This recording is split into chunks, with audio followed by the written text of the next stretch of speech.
भद्रं कर्णेभिः शृणुयाम देवाः भद्रं पश्येमाक्षभिर्यजत्राः स्थिरैरङ्गैस्तुष्टवागुंसस्तनूभिः व्यशेम देवहितं यदायुः स्वस्ति न इन्द्रो वृद्धश्रवाः स्वस्ति न पूषा विश्ववेदाः स्वस्ति न सार्क्ष्यो अरिष्टनेमिः स्वस्ति नो बृहस्पतिर्दधातु। ॐ शान्ति शान्ति शान्तिः। सदाशिवसमारम्भान् शङ्कराचार्यमध्यमाम् अस्मदाचार्यपर्यन्तां वन्दे गुरुपरम्पराम्। शङ्करं शङ्कराचार्यं केशवं बादरायणं सूत्रभाष्यकृतौ वन्दे भगवन्तो पुनः पुनः भगवन्तो पुनः पुनः।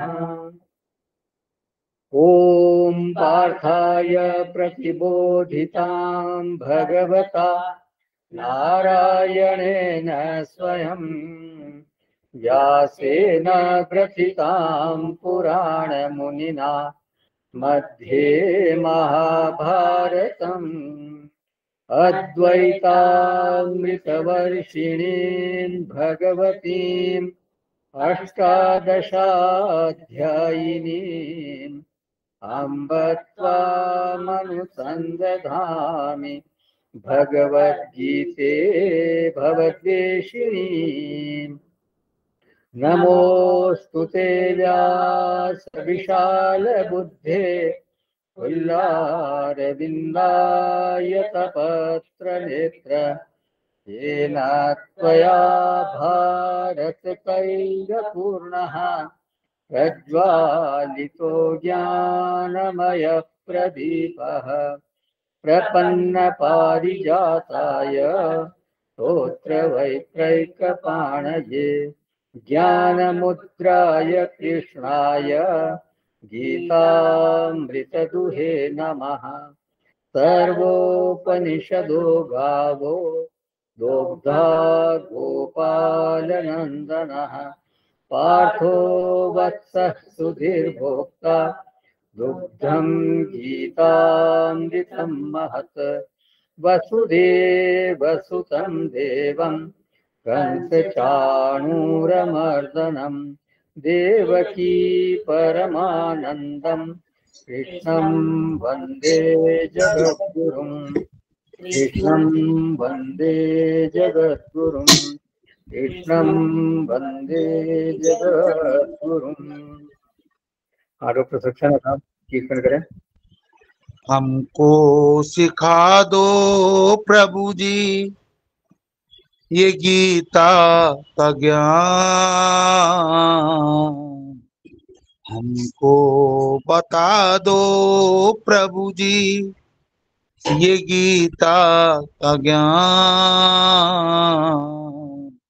सांसों की माला पे सांसों की माला पे सुमिरू में सुमिरू में सुमिरू में तेरा नाम सुबह शाम तेरा नाम आठों याम। सांसों की माला पे सुमिरू में तेरा नाम। हे नाम मुझे निर्भिमानी बना दो, दारिद्र हर लो दानी बना दो, आनंद में विज्ञानी बना दो। मैं हूँ तुम्हारी आशा लगाए, मैं हूँ प्रभु की आशा लगाए। हमको भी सिखला दो प्रभु जी ये अद्भुत ज्ञान। सांसों की माला पे, सांसों की माला पे, सुमिरू में, सुमिरू में, सुमिरू में तेरा नाम, तेरा नाम। आठों याम तेरा नाम, मीठा नाम तेरा नाम, पवित्र नाम। सांसों की माला पे सुमिरू में तेरा नाम, तेरा नाम। हरि ओम तत्सत। धन्यवाद डॉक्टर साहब। तो 12वें श्लोक में भगवान ने कहा कि जो लोग सन्यासी नहीं हैं, माने अत्यागी हैं, सन्यास की स्थिति में जिनका प्रवेश नहीं हुआ है, उनको कर्म का फल मिलता है, कर्म का फल होता है। और कर्म का फल कितने प्रकार का होता है? 3 प्रकार के उनके परिणाम होते हैं, इष्टम, अनिष्टम और मिश्रम। जो वो चाहते हैं वो होता है, या जो नहीं चाहते हैं होता है, या फिर मिश्र, चाहना नहीं चाहिए, दोनों के अनुकूल प्रतिकूल दोनों तरह के मिक्स होकर मिलते हैं। अत्यागिनाम भवति सन्यासीनाम न भवति क्वचित। सन्यासियों को फल नहीं होता। अत्यागी जो है, अभी जो त्यागी वाली स्थिति में नहीं पहुंचे हैं या सन्यास की स्थिति तक नहीं पहुंचे हैं, उनको ये फल होते हैं। सन्यासी को किसी प्रकार के कर्म का कोई लेप नहीं होता, तीनों तरह के कोई परिणाम उनको नहीं होते, कोई लेप उनको नहीं होता। यहाँ पर त्याग का सन्यास वृत्ति में विसर्जन और सन्यास की स्थिति का फल क्या है? त्याग, ये इससे पहले वाले सत्र में चर्चा हुई थी कि त्यागी जो है वो, जो उसकी त्यागी की परिपक्व अवस्था है वो सन्यास है। तो सन्यासी की स्थिति अगर हो गई उसकी, तो उसका फल क्या है? सन्यास की स्थिति की फलश्रुति बताई भगवान ने कि सन्यासी नाम फलम न भवति क्वचित।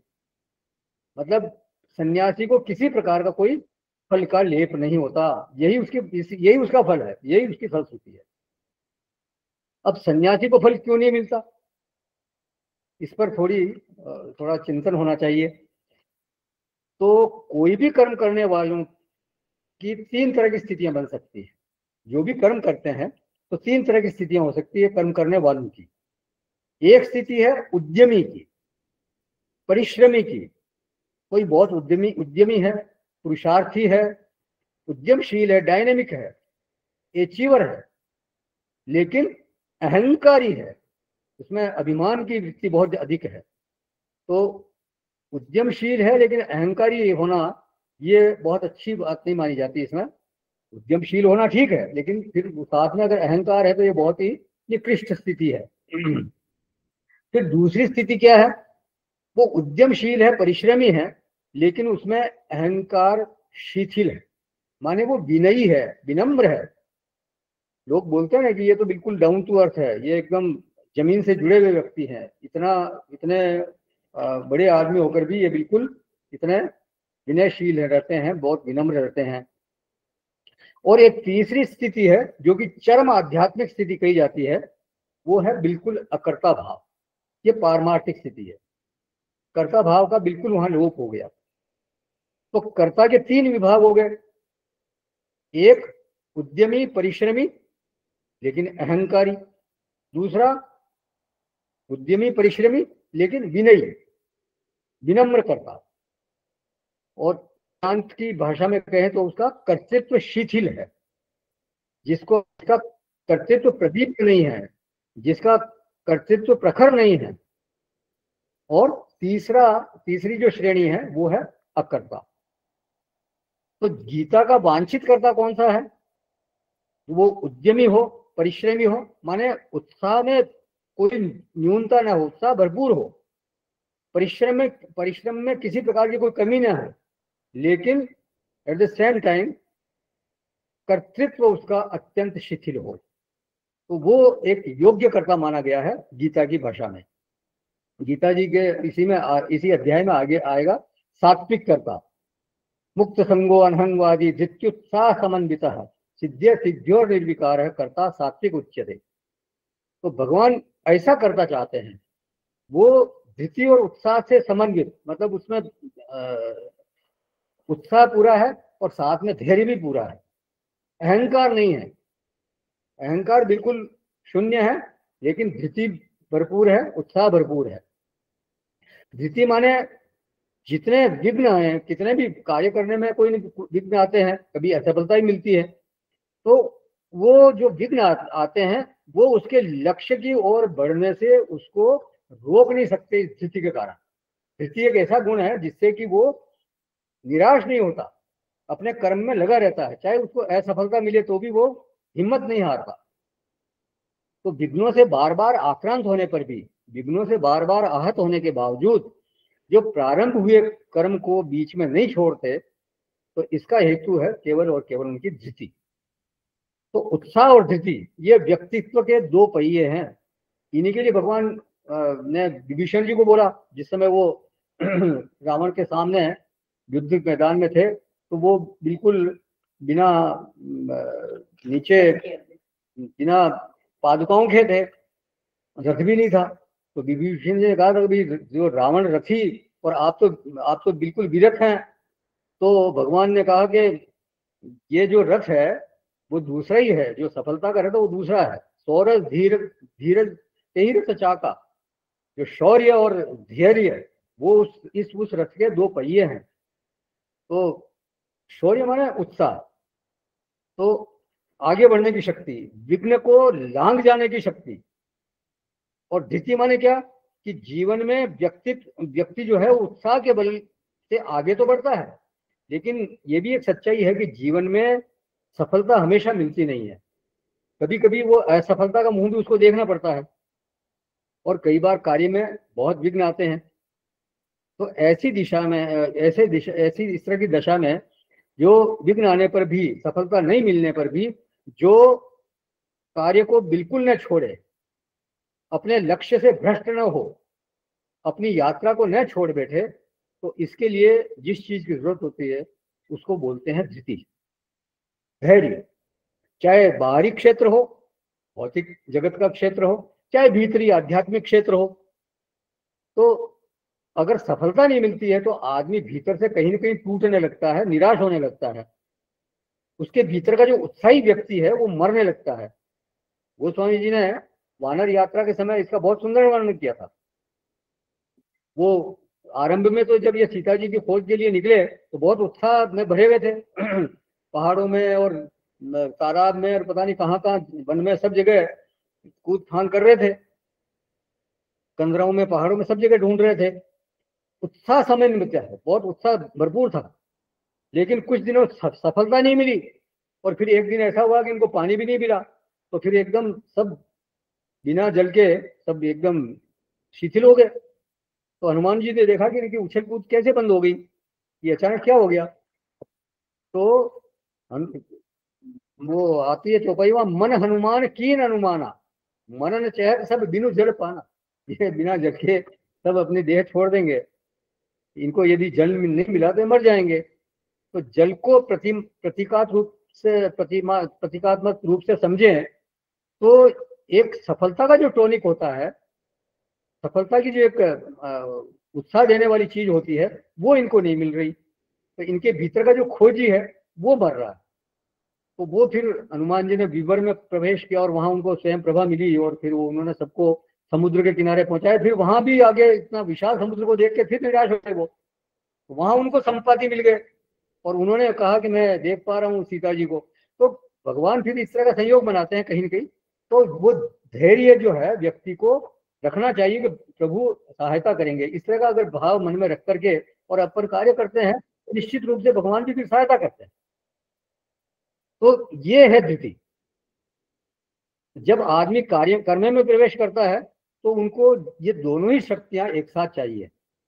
इसलिए सात्विक कर्ता के लिए भगवान बोलते हैं धृत्युत्साह समन्वित है। धृति और उत्साह से वो समन्वित है, उसके साथ धृति और उत्साह उसमें भरे हुए हैं। तो जिनमें इन दोनों का समन्वय होता है तो कहा जाता है उसको कर्मठ, उसको कहा जाता है उद्यमशील, परिश्रमी। तो उद्यम चाहिए, परिश्रम चाहिए, लेकिन जो सफल होते हैं उनमें सफलता के साथ साथ कभी कभी अभिमान भी आ जाता है। तो लेकिन वो अभिमान हमारे को नहीं चाहिए। व्यक्ति में एक प्रकार का जो मद आ जाता है, वो मद नहीं चाहिए। मद के परिणाम स्वरूप जो है, आदमी क्या करता है, सामने वाले व्यक्तियों को बिल्कुल तुच्छ समझता है, ये तो बिल्कुल एकदम कीड़े मकोड़े हैं। ऐसा होता है, कई ऐसे व्यक्तियों को देखते हैं आए दिन समाज में, कि जिनको थोड़ी सी सफलता मिल गई तो बस वो पता नहीं क्या क्या समझते हैं अपने आप को, और इसी कारण से फिर वो लोगों के अप्रिय बन जाते हैं। तो अहंकार के कारण कई बार व्यक्ति का पतन भी होता हुआ देखा गया है। वो जो व्यक्ति उद्यमशील होने के साथ साथ विनम्र होते हैं, वो फिर उन्नति के पथ पर आगे बढ़ते रहते हैं। अब वो विनम्रता आती कहाँ से है? तो कर्म के संबंध में विनम्रता के दो रूप हो सकते हैं। पहला है भौतिक धरातल पर, कि जब हम कर्म का संपादन करते हैं तो दूसरों के योगदान, जो दूसरों का योगदान है, उसको भी हमें मानना चाहिए, उसको स्वीकार करना चाहिए, समझना चाहिए कि बस take notice of others contribution also. तो जब दूसरों की भूमिका को हम मानेंगे, उसको स्वीकार करेंगे, तो फिर वो विनम्रता अपने आप आएगी कि मैं अकेला इसमें भागीदार नहीं हूँ, बहुत से लोग, दूसरों का भी इसमें मेरे कर्म में बहुत हाथ है। और अगर कोई ऐसा व्यक्ति है जो दूसरों के योगदान को नहीं मानता, तो फिर आत्मानम केवलम तु यह कर्तारम पश्यति, ये अभी आएगा आगे वाले श्लोक में। तो वो वहां भगवान उसको उसके लिए बोलने से भी संकोच नहीं करते, तो न से पश्यति, वो देखता नहीं है, वो अंधा है, इस तरह से बोलेंगे। और अगर अपने को कर्ता समझना ही है, तो फिर औरों के योगदान को स्वीकार करते हुए फिर आप समझो। तो जब हम औरों की भूमिका को स्वीकार करते हुए अपने आप को कर्तृत्व, अपने भीतर कर्तृत्व का अनुभव करेंगे, तो फिर हमारा जो जो प्रदीप्त कर्तृत्व है, जो हमारा प्रखर कर्तृत्व है, वो शिथिल होगा। वी बिकम मोर हम्बल, कि नहीं नहीं, मेरे अलावा भी ये बहुत से लोगों का इसमें योगदान है, मेरे अकेले से ये कर्म होना संभव ही नहीं था, दूसरों की भी इसमें बहुत बड़ी भूमिका है। तो जब दूसरों की भूमिका पर हम सच में ध्यान देते हैं, तो फिर अपनी भूमिका फिर थोड़ी सी घटती हुई दिखाई देती है, कम होती हुई दिखाई देती है, बोनी नजर आती है। और जब उस कर्म का श्रेय अपनी तरफ आता दिखता है, तो जो सुशिक्षित का आदमी होता है, जो शील युक्त आदमी होता है, वो फिर अपने भीतर लज्जा का अनुभव करता है कि मैंने तो पूरा जो कर्म है उसमें इतने लोगों का योगदान रहा और श्रेय सिर्फ मेरे को मिल रहा है। तो वो अपने भीतर एक लज्जा का सा अनुभव करता है। जैसे जीतती तो टीम है, लेकिन ट्रॉफी किसको थमाई जाती है? कप्तान को। लेकिन वास्तव में उस जीत में पूरी टीम का योगदान हुआ होता है।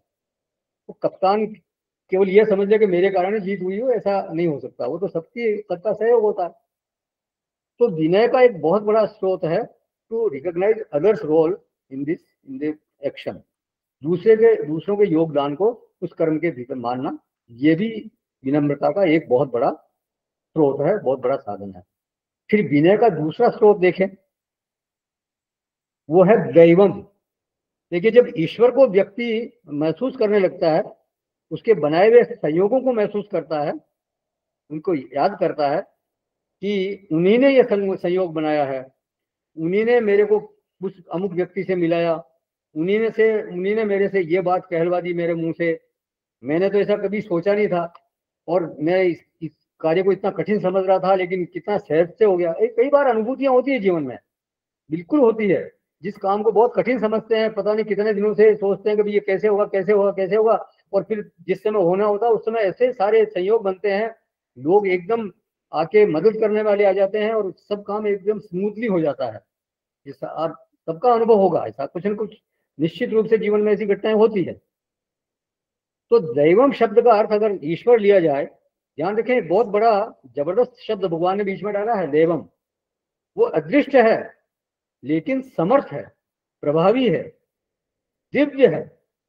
प्रभावी तो ऐसे ही समझ में आता है, क्योंकि उसको आप डिनाई नहीं कर सकते, इग्नोर नहीं कर सकते। कोई कितना ही समर्थ हो, वो जो देव है वो सब पर हावी होता ही है। बड़े से बड़े आदमी को अर्श से फर्श में आने में देर लगती नहीं।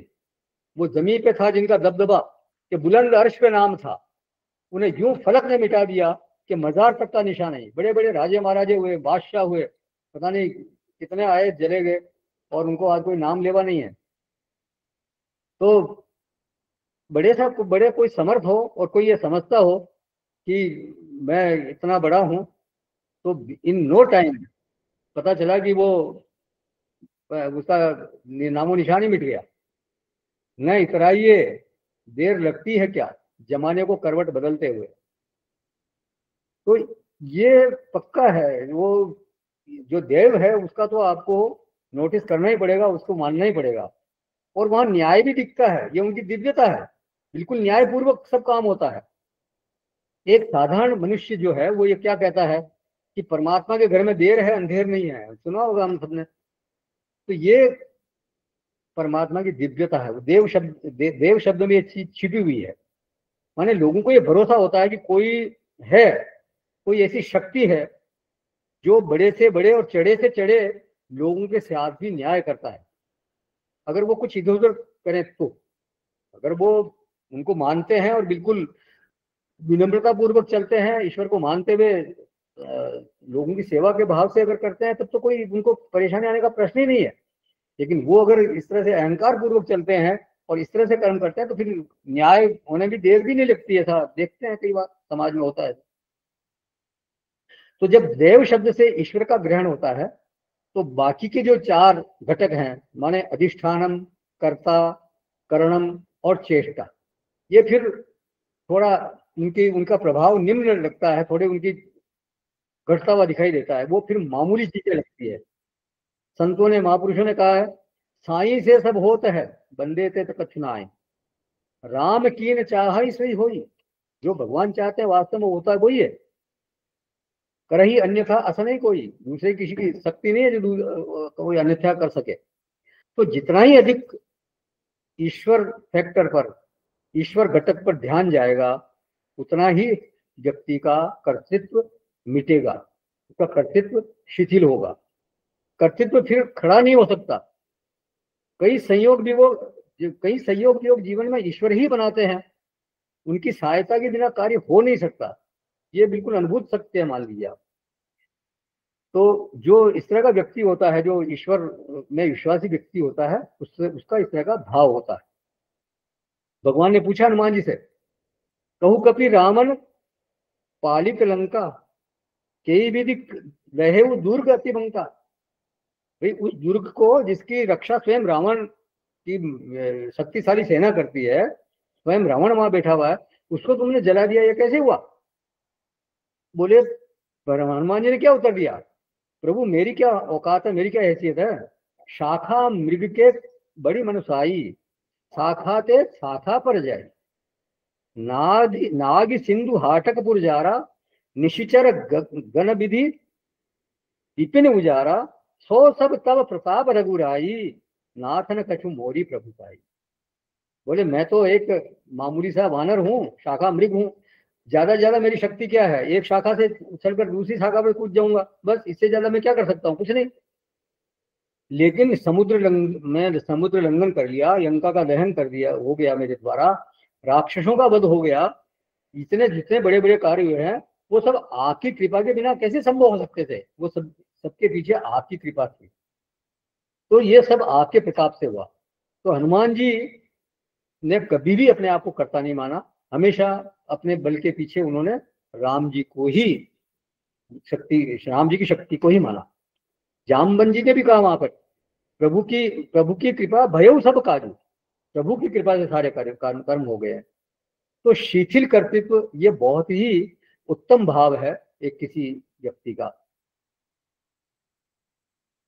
उसकी जो दूसरे कर्तृत्व का प्रदीप्त होना जो है, वो उसकी बुद्धि से फिर गायब हो जाता है।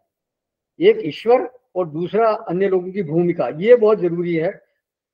ईश्वर फैक्टर और अन्य लोगों की भूमिका अगर ये बुद्धि में रहता है व्यक्ति के, तो फिर उसमें कर्तृत्व की शिथिलता निश्चित रूप से आ जाएगी, फिर वो विनम्र होता चला जाएगा। माने जो प्रबल फैक्टर है वो उसकी बुद्धि में फिर नहीं रहते, सारा क्रेडिट खुद ले लिया और मतवाले हो गए। ये तो फिर वो ऐसा व्यक्ति है जो कि अब आएगा अगले आगे वाली इससे अगले एक श्लोक छोड़ के दूसरा श्लोक आने वाला है। बुद्धित्वात् न से पश्यति दुर्मति, ही दुर्मति बोलते हैं भगवान उसको। तो फिर देवम का पुरुषार्थ के संदर्भ में जो अर्थ किया जाता है वो है प्रारब्ध अथवा भाग्य। तो जब उसका अर्थ भाग्य अथवा प्रारब्ध किया जाता है तो जैसा गुरुदेव कहते थे कि प्रारब्ध किसी और ने नहीं बनाया, प्रारब्ध is nothing but your action. आपका ही जो कर्म है वो प्रारब्ध बनकर आपके सामने आता है।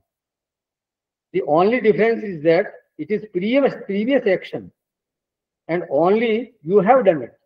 आपने ही उसको किया है, लेकिन आपका यह पूर्वकृत कर्म है जो प्रारब्ध बनकर के आपके सामने उपस्थित होता है।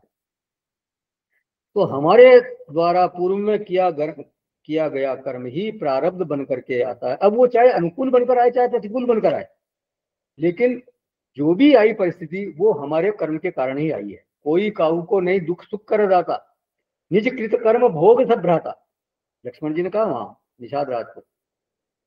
और वो फिर प्रभावी भी होता है, ध्यान रखें, वो प्रभावी होता है। जो भी प्रारब्ध है वो अगर अनुकूल भी है चाहे प्रतिकूल है वो प्रभावी होता है।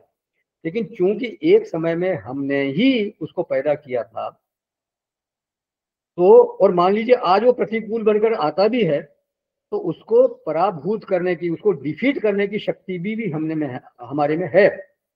देखिए ये उद्यम का जो संदर्भ है, तो उसके संदर्भ से उस अदृष्ट का अर्थ अगर प्रारब्ध करते हैं या भाग्य करते हैं तो प्रबल उद्यम के, क्योंकि वो भी उद्यम के द्वारा ही तो प्रारब्ध बनाया आपने।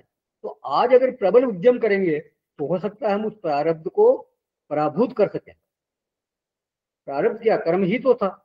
तो कर्म को कर्म से क्यों नहीं डिफीट किया जा सकता? डिफीट किया जा सकता है। ध्यान रखें, ईश्वर को कर्म से डिफीट नहीं किया जा सकता। ईश्वर फैक्टर को आप कर्म से डिफीट नहीं कर सकते, वो तो फिर उनका जैसा होना होगा वो होगा ही होगा।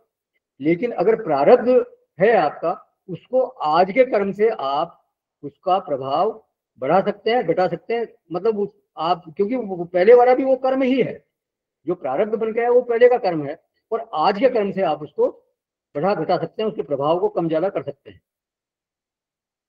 तो कर्म को डिफीट किया जा सकता है। कर्म में क्या इसलिए बहुत ताकत हो गई क्योंकि वो पहले किया हुआ है? नहीं, वो आज के कर्म में क्या ताकत नहीं है क्या? आज के कर्म में भी ताकत है आपके। तो आज के प्रबल कर्म द्वारा पहले के कर्म को डिफीट किया जा सकता है। गुरुदेव इसके लिए एक बहुत क्लासिकल दृष्टांत देते थे कि मान लीजिए आप गंगा जी की धारा की गति है जैसे 5 किलोमीटर प्रति घंटा चल रही है, और आप उसमें नाव से जा रहे हो और नाव में इंजन लगा हुआ है, और मान लीजिए कि आप अनुकूल धारा के तरफ आपकी नाव बह रही है और उसकी स्पीड का जो स्पीडोमीटर है वो 15 किलोमीटर दिखा रहा है। इसका मतलब है कि नाव की स्पीड 10 किलोमीटर, क्योंकि 5 किलोमीटर तो धारा की गति है। और अगर उल्टी तरफ धारा के प्रतिकूल दिशा में अगर नाव चल रही है और वहां स्पीडोमीटर वहां 10 किलोमीटर दिखा रहा है या 15, इसका मतलब यह है कि वो 5 किलोमीटर की स्पीड से जहां नाव चल रही है, क्योंकि 5 किलोमीटर प्रतिकूल का भी तो वो कर रही है, उसका शमन कर रही है, क्योंकि धारा को इग्नोर नहीं किया जा सकता। लेकिन जिस नाव में आप यात्रा कर रहे हो उसकी भी अपनी एक गति है, उसका भी एक अपना अस्तित्व है। तो हमारा जो जीवन चल रहा है वो प्रारब्ध के अंतर्गत चल रहा है, ये बात ठीक है। जब तक हमारा शरीर है तब तक तो प्रारब्ध है ही है। So we can not deny it. हम प्रारब्ध को मना नहीं कर सकते कि प्रारब्ध नाम की कोई चीज नहीं होती, ऐसा नहीं कह सकते हम। तो अगर सोचेंगे तो फिर ये अनरियलिस्टिक अप्रोच हो जाएगी। लेकिन उस प्रारब्ध को हम कुछ कम जरूर कर सकते हैं। प्रारब्ध है लेकिन उसका प्रभाव हम घटा सकते हैं, बढ़ा सकते हैं, जैसा भी चाहें। यदि प्रतिकूलता है लेकिन प्रबल उद्यम किया जाए तो फिर विपरीत पूर्व कर्म के बावजूद व्यक्ति चाहे धीरे धीरे ही सही आगे बढ़ता जरूर है। भौतिक समृद्धि में भी और आध्यात्मिक प्रगति में भी वो उन्नति कर सकता है। तो प्रारब्ध कोई अनिवार्य विघ्न नहीं है। विघ्न हो सकता है लेकिन निवार्य है। किसके द्वारा निवार्य है? प्रबल उद्यम के द्वारा। प्रबल उद्यम के द्वारा उसका निवारण किया जा सकता है। तो देखिए, यदि देव शब्द का अर्थ ईश्वर करेंगे तो फिर वहां ये बात नहीं कही जा सकती कि आप उसका निवारण कर सकते हो। वो तो फिर जो राम कीन चाही से होई, फिर तो वही तो जो राम रचि राखा, वैसे कई जगह चौपाइयां ऐसे की आई है। लेकिन यदि प्रारब्ध की बात करेंगे तो फिर प्रारब्ध को तो बदला जा सकता है। तो अब जब उद्यम करता है व्यक्ति तो देव फैक्टर को तो मना किया नहीं जा सकता, लेकिन देव फैक्टर को इतना दुर्लंघ्य भी नहीं माना जा सकता कि उसका उल्लंघन नहीं हो सकता, कि बाकी चार चीजों, वो देव शब्द को बहुत ज्यादा नहीं बदल सकता, लेकिन जो चार चीजें बाकी है उनको वो बदल सकता है। जो अधिष्ठान है, जो कर्ता है, जो चेष्टा है, जो करण है, उनमें तो वो फेरबदल कर सकता है। उसमें वो थोड़ा ज्यादा अच्छी तरह से उनका संचालन कर सकता है। कैसे ऑपरेट करना है ये व्यक्ति को सीखना होता है। तो सच में अगर कर्म में आगे बढ़ना है, अगर अचीवर की दिशा में जाना है, तो पहली जो चीज सुधारनी है, माने पहला जो हमारे पुरुषार्थ का क्षेत्र बनेगा वो है अधिष्ठानम। अधिष्ठानम शब्द के दो अर्थ हमने देखे थे, एक तो शरीर और एक स्थान। अध्यात्म के क्षेत्र में शरीर और बाह्य जगत में उसको देखा था हमने स्थान। तो शरीर को यदि हम लेते हैं तो शरीर का स्वास्थ्य है, शरीर का बल है, शरीर की पुष्टि है, इन सब बातों पर हमारे को ध्यान देना चाहिए।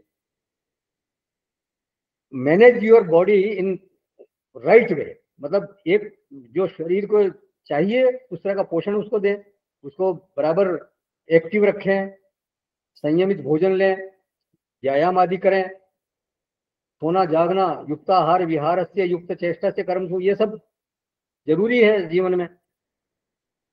फिर अधिष्ठानम का दूसरा अर्थ किया था स्थान, माने वो अपने कर्म का क्षेत्र कहाँ बनाता है। चाहे कोई जैसे कोई दुकान मैन बाजार में खोले और कोई बहुत सकड़ी सी गली में कहीं खोले, तो ज्यादातर खरीदार कहाँ जाएंगे, जो मेन बाजार है वो वहीं जाएगा, गली में लोग कम जाएंगे।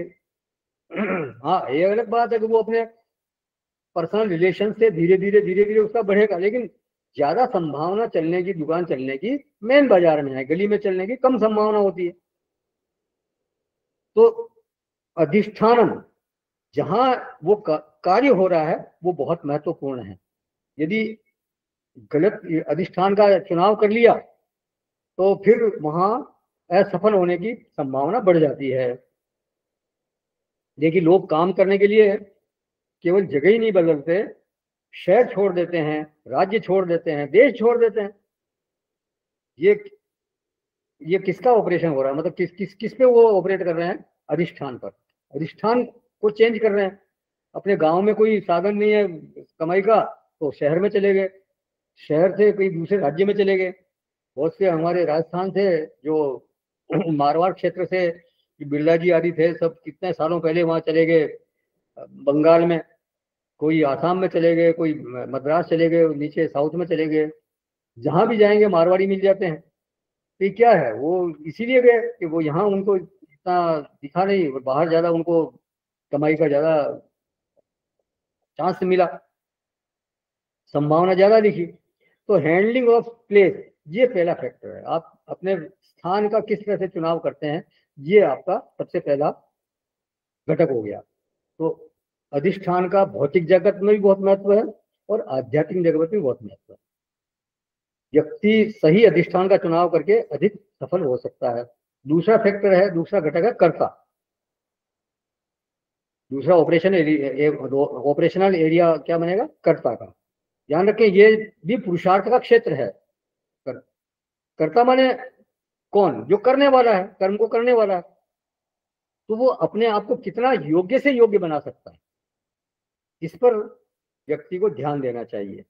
उसकी अपनी शिक्षा, उसका अपना व्यक्तित्व, उसका व्यवहार, उसकी वाणी, उसकी अप्रोच, उसका कमिटमेंट, ये सब जो है वो कर्ता के अंतर्गत आते हैं। माने लोग कह उठे कि ये बिल्कुल एकदम जेन्युइन व्यक्ति है, हीरा व्यक्ति है।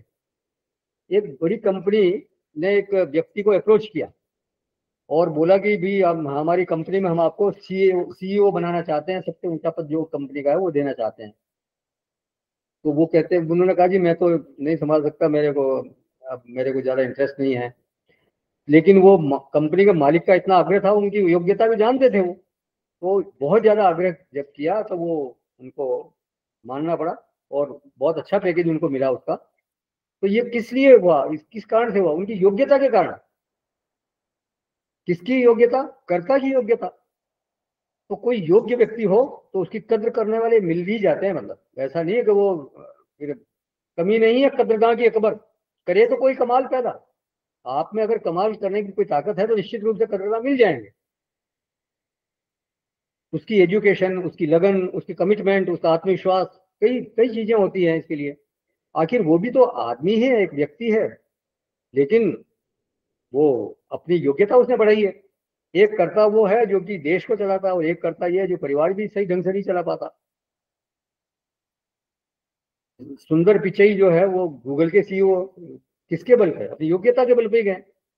तो इस एरिया में भी व्यक्ति को परीक्षित परिष्कृत अपने आप को करना चाहिए, कर सकता है वो। जो भी काम परमात्मा ने हमको दिया है, जो भी हमारे को सेवा दी है, वो हमारा कर्तव्य बनता, जो हमारा कर्तव्य बनता है उसको हमें बहुत ही ईमानदारी से, बहुत ही निष्ठापूर्वक करना चाहिए, सही ढंग से करना चाहिए, अच्छी तरह से करना चाहिए। अब जैसे कोई अध्ययन अध्यापन का कार्य करता है, कोई सपोज कोई टीचर है, प्रोफेसर है, तो उसका क्या कर्तव्य है कि वो जो उसने ज्ञान अर्जित किया है उसको वो सदा याद रखे और रोज उसको अपडेट करता रहे, उसको बढ़ाता रहे और अपनी तरफ से प्रयास करे कि उस ज्ञान का जो है वो विद्यार्थियों को अच्छी तरह से समझा पाए, उनको प्रत्यायित कर पाए। एक वकील जो है उसको अपने आप को रोज अपडेट रखना पड़ता है, एक डॉक्टर को रोज अपडेट रखना पड़ता है। नए नए रिसर्च होते हैं, उनको ध्यान में रखना पड़ता है उनको। तो ये कर्ता के क्षेत्र में अपने आप को ज्यादा योग्य बनाने का प्रयास व्यक्ति को करना चाहिए। इंजीनियर है, इंजीनियरिंग के क्षेत्र में भी नए नए प्रयोग होते रहते हैं, नई नई रिसर्चेज होती है, तो वो अपडेट रहना पड़ता है। तो कर्ता को अपने आप को अच्छे से अच्छा बनाने का प्रयास होना चाहिए। कर्ता माने मैं सदा अपना निरीक्षण करते रहना चाहिए कि जो सेवा मुझे मिली है उसमें मैं अच्छी तरह से कर पा रहा हूँ कि नहीं, जो उसमें मैं निखर रहा हूँ कि नहीं, या अगर कहीं पिछड़ रहा हूँ तो मेरे को क्या करना चाहिए जिससे मैं उसको और अच्छी तरह से कर सकूं। तो कर्ता में सुधार किया जा सकता है। फिर करणम, तो देखिए बिना करण के जो कर्ता है वो पूरी तरह से समर्थ होता नहीं।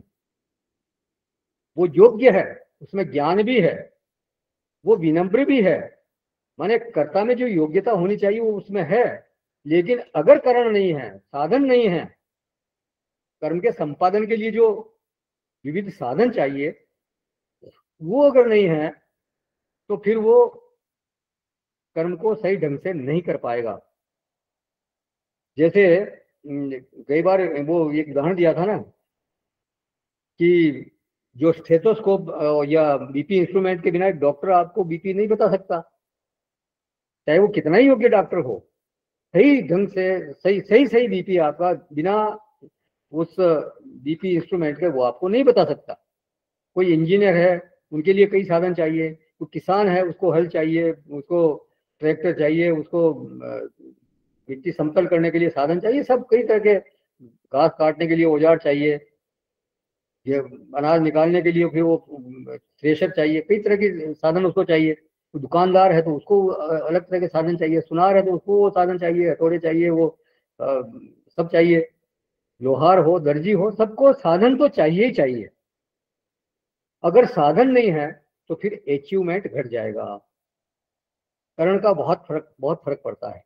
तो इसलिए अपने सामर्थ्य के साथ साथ कर्ता को परिष्कृत करने के साथ साथ स्थान का सही चयन करने के साथ साथ करणों की तरफ भी ध्यान व्यक्ति को देना चाहिए। इससे कार्य क्षमता बढ़ाने में बहुत बहुत मदद मिलती है। और फिर चेष्टा, व्यक्ति कितनी भाग दौड़ कर सकता है, कितने घंटे चेष्टा करता है, ये इस पे भी कर्म की गुणवत्ता पर बहुत असर होता है। कोई 6 घंटे काम करते हैं, कोई 8 घंटे का काम करते हैं, कोई 10 घंटे काम करते हैं, 12-12 घंटे, 14-14 घंटे काम करते हैं लोग।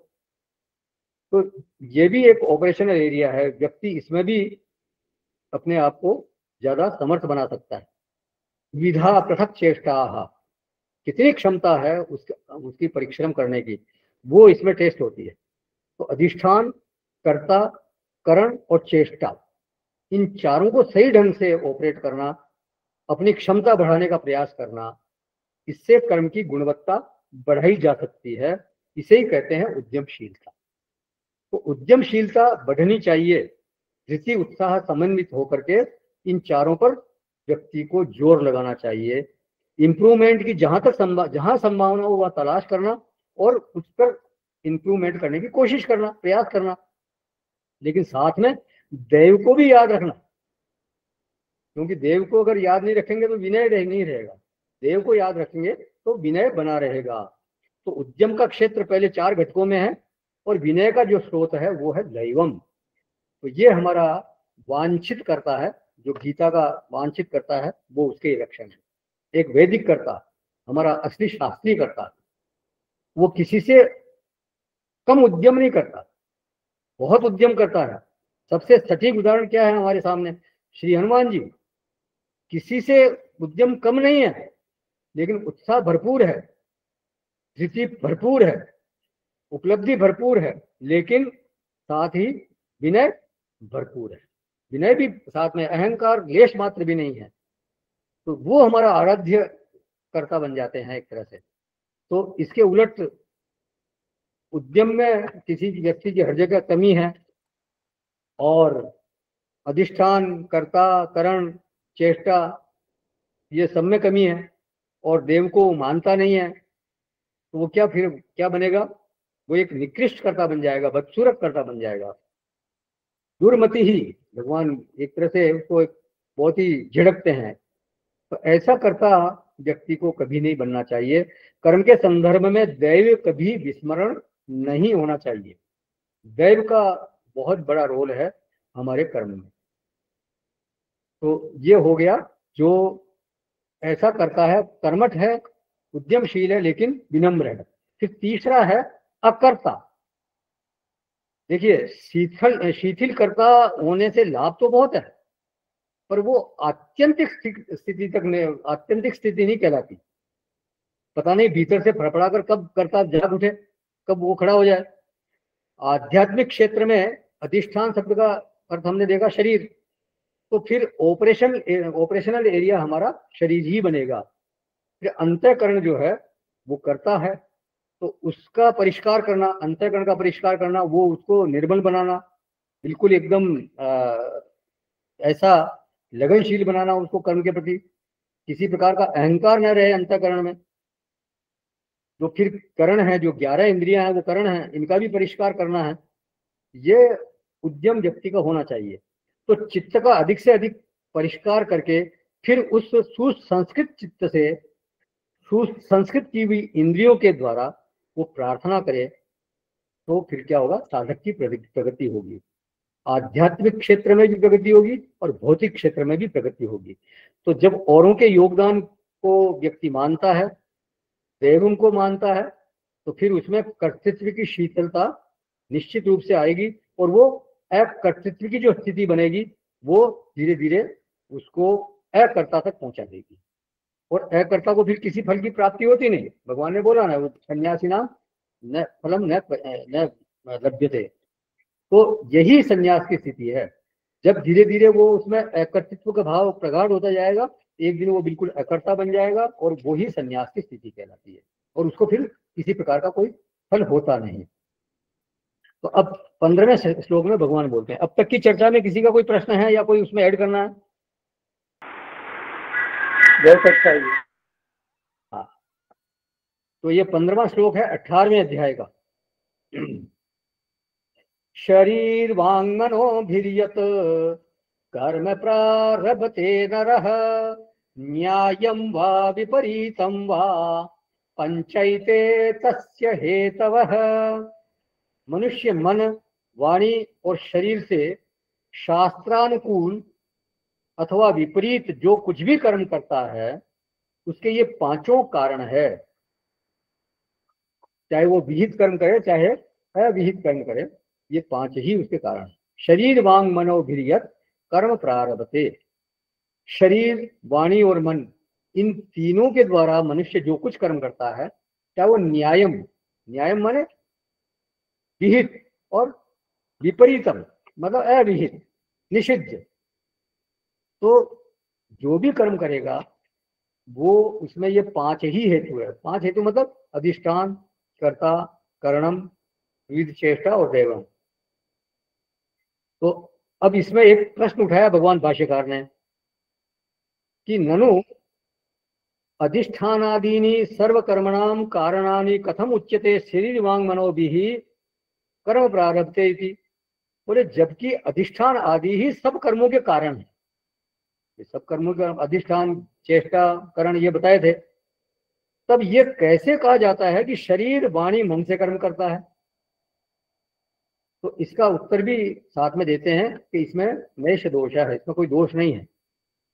विहित और निषेध रूप सारे कर्म जो है वो शरीर, वाणी और मन, इन तीनों की प्रधानता से होने वाले हैं। कोई भी कर्म करते हैं तो शरीर सबसे पहला अधिष्ठान है ही है, और मन में सबसे पहले संकल्प आएगा तभी तो वो कर्म करेगा, और वाणी भी उस कार्य में सम्मिलित रहती है।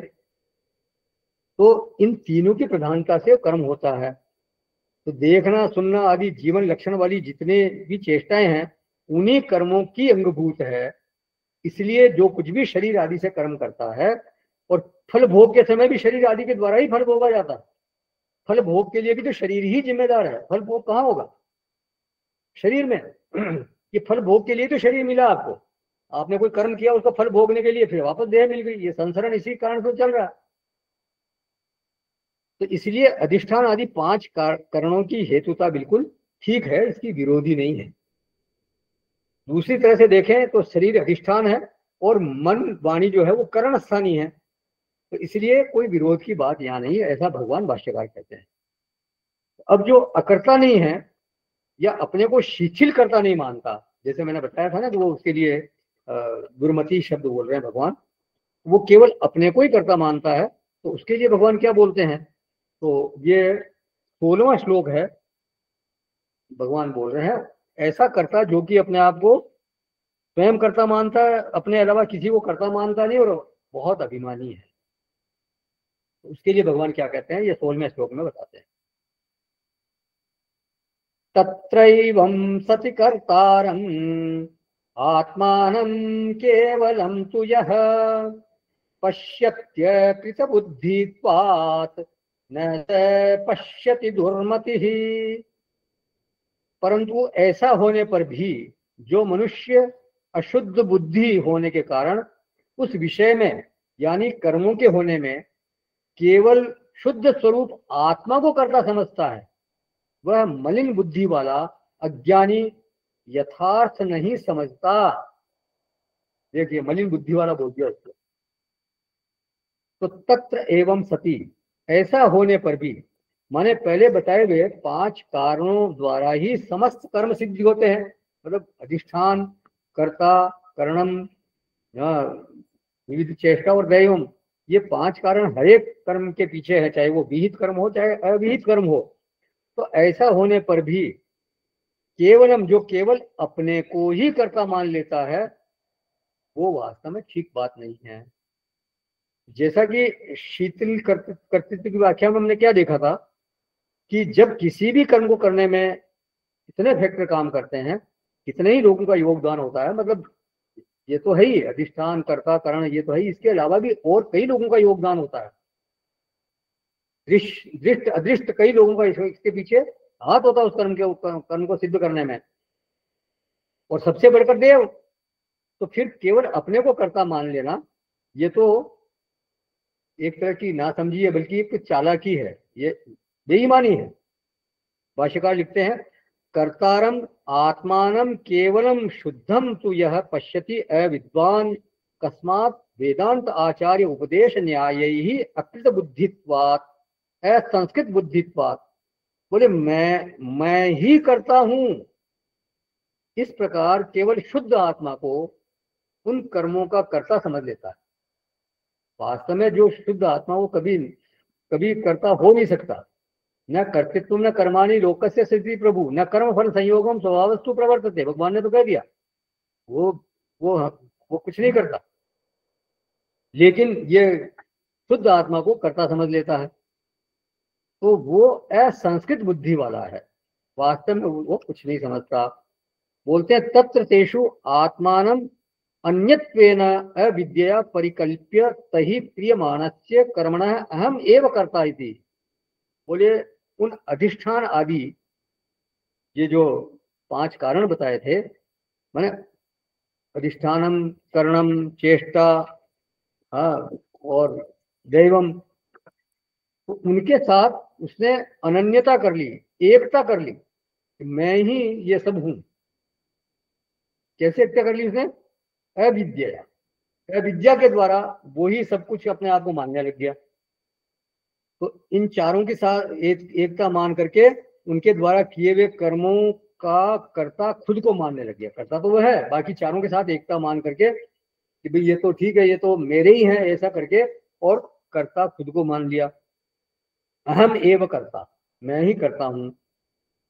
शुद्धम, देखिए कर्ता किसको कह रहा वो जिसमें कर्तृत्व कभी हो नहीं सकता, लेश मात्र भी कर्तृत्व जिसमें नहीं है, न कर्तृत्व न भोक्तृत्व है, उसको ये बोल रहा है कर्ता। शुद्धम आत्मानम कर्ता मन्यते। भाष्यकार क्या बोलना चाह रहे हैं कि इस अविवेकी को देखो, इसने शुद्ध आत्मा को कर्ता मान रखा। कौन है ये? बोले अविद्वान है। कस्मात एवं पश्यति दुर्मति ही असंस्कृत बुद्धित्वा। ये इसकी बुद्धि है वो सुसंस्कृत होनी चाहिए थी। किसके द्वारा सुसंस्कृत होनी चाहिए थी? वेदांत आचार्य उपदेश न्याय ही, वेदांत आचार्य के उपदेश के द्वारा और तर्क और चिंतन के द्वारा इसकी बुद्धि शुद्ध होनी चाहिए थी, लेकिन ये नहीं हुआ। उनके द्वारा इसकी बुद्धि अनुग्रहित होनी चाहिए थी, लेकिन ये वो अनुग्रहित नहीं है। फिर बोलते हैं आत्मा को शरीर आदि से अलग मानने वाला भी, जो शरीर आदि से अलग आत्मा को, माने जीवात्मा जो अपने आप को मानता है, वो अपने आप को कर्ता समझता है, वो भी अकृत बुद्धि ही है। मतलब शुद्ध आत्मा को कर्ता समझता है वो भी अविवेकी है, वो सही समझ नहीं उसकी। और जो जीवात्मा को भी कर्ता समझ, क्योंकि जीवात्मा क्या है वास्तव में? कोई जीवात्मा जो है वो अंतःकरण करणावच्छिन्न जो चेतन है उसी को जीवात्मा बोला जाता है। अंतःकरण के साथ आविद्यक संबंध मान लिया और अपने आप को जीव समझने लग गया। तो वास्तव में वो भीतर में कोई कर्ता वर्ता नहीं है, लेकिन बस समझता है कि मैं करता हूँ, तो वो भी अकृत बुद्धि ही है। तो 2 अर्थ हो गए यहाँ पे, एक तो शुद्धात्मा और जीवात्मा। तो इन 2 धरातल पर, मतलब शुद्ध आत्मा के धरातल पर भी और जीवात्मा के धरातल पर भी व्यक्ति कर्ता वास्तव में है नहीं, लेकिन वो अपने आप को कर्ता मानने लग गया। और जो अगर इस तरह से देखता है तो उसके लिए भगवान बोलते हैं दुर्मति ही, वो अविवेकी है, दुर्बुद्धि है। और न स पश्यति, वो आत्मा या कर्म का वो तत्व समझता नहीं है। न स पश्यति मतलब वो अविवेकी है, उसमें वो समझ नहीं है।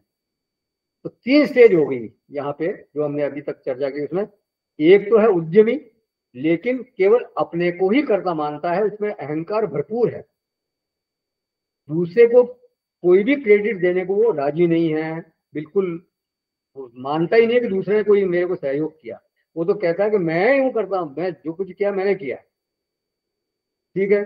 फिर दूसरा है वो उद्यमी है, लेकिन केवल अपने को कर्ता नहीं मानता, दूसरों का भी योगदान स्वीकार करता है, वो विनम्र है, देवों को मानता है और दूसरों के योगदान को मानता है। और तीसरा है बिल्कुल अकर्ता। ये पारमार्थिक स्थिति है जो वास्तविक स्थिति होनी चाहिए। वो जानता है कि संघात के साथ कोई अनन्य नहीं हो सकता। वो संघात कर रहा है, जो कुछ कर रहा है प्रकृति क्रियमाणानि, वो तत्ववित्तु महाबाहो गुण कर्म विभाग हो गुणा गुणेशु वर्तन्ते इति मत्वा न सज्जते। वो जानता है कि ये गुण ही गुणों में बरत रहे हैं, मेरा इसमें कोई रोल नहीं है। और एक चौथी कैटेगरी और है जो उद्यमी नहीं है। वो उद्यमी तो नहीं है, लेकिन अहंकारी बहुत है। कहाँ काम देने का नहीं करता, लेकिन अहंकार भरा पड़ा हुआ। और ऐसे लोग भी बहुत है दुनिया में, उद्यम के नाम पर बिल्कुल फुस्ट, अहंकार दुनिया भर का चढ़ा हुआ है। कई लोगों की कोई हैसियत नहीं है, लेकिन फिर भी पता नहीं किस बात का अहंकार करते हैं। ऐसे भी मिल जाएंगे आपको, काम कुछ आता नहीं, लेकिन अभिमान जबरदस्त। दुर्मति ही, जो भाष्यकार ने अर्थ किया यहाँ पे, कुत्सिता, विपरीता, दुष्टा, एक तरह से बिल्कुल बहुत ही संस्कृत में जो गालियां होती है ना, उस तरह से दे दी उनको। दुष्टा क्यों कहा? अजस्रम जनन मरण प्रतिपत्ति हेतु भूता, ये जो बुद्धि है इस तरह की विपरीत बुद्धि है, ये सतत जन्म मरण का हेतु बनी हुई है, उनका संसरण का हेतु बनी हुई है। तो अस्य, इस मनुष्य की ऐसी मति होने से इस मनुष्य का नाम पड़ गया दुर्मति ही। अपने आप को बिल्कुल भरपूर करता माना हुआ है, मैं ही करता हूं और कोई करता नहीं, इस तरह से करके वो फिर ये आता रहता है, जन्म मरण के चक्कर में पड़ा रहता है। और वो दुर्मति क्यों कह रहे हैं? बोले पश्यन्न न च पश्यति मूढ़ है, भज गोविंद में बोला उन्होंने, वो देखते हुए भी वास्तव में देखता नहीं है, तो ये मूर्खता ही है। दिखाई देते हुए भी देखता नहीं है। यथा तैमिरिकम अनेकम चंद्रम यथा व अभ्रेषु धावत्सु चंद्रम धावंतम, जैसे तिमिर रोग हो जाता है किसी की आंखों में, तिमिर रोग कहते हैं, तो उसके द्वारा उसको अनेक चंद्रमा दिखते हैं, एक के बजाय अनेक चंद्रमा दिखते हैं। या दौड़ते तो बादल हैं, लेकिन ऐसा लगता है कभी कभी कि चंद्रमा दौड़ रहा है। बादल जब दौड़ते हैं, चंद्रमा तो स्थिर है, लेकिन फिर वो लगता है कि वो चंद्रमा भी दौड़ रहा है।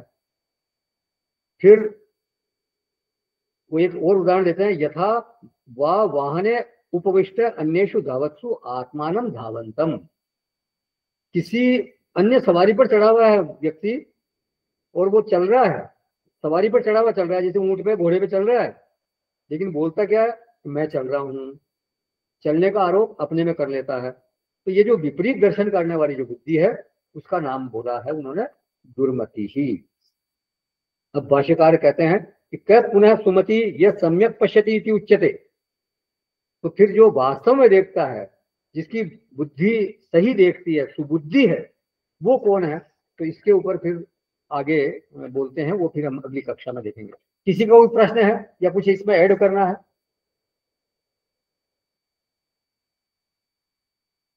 तो फिर संपूर्ण करेंगे इसको। अगले 2 सप्ताह ये अपनी कक्षा नहीं होगी। 23 अक्टूबर को और 30 अक्टूबर को हम लोग सिद्धबाड़ी जा रहे हैं, तो वहाँ स्वामी अभेदानंद जी का ज्ञान यज्ञ है, तो इसलिए फिर अगली क्लास होगी वो 6 नवंबर को, जब भी गुरुवार आएगा तो उसमें सूचना देंगे। इन गुरुवारों को भी हम बता देंगे, ताकि ध्यान रहे आपको कि भाई क्लास नहीं है।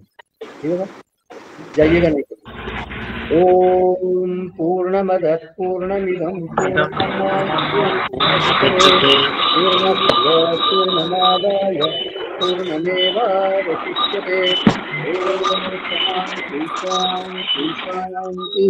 हरि ओम। श्री गुरुभ्यो नमः। हरि ओम।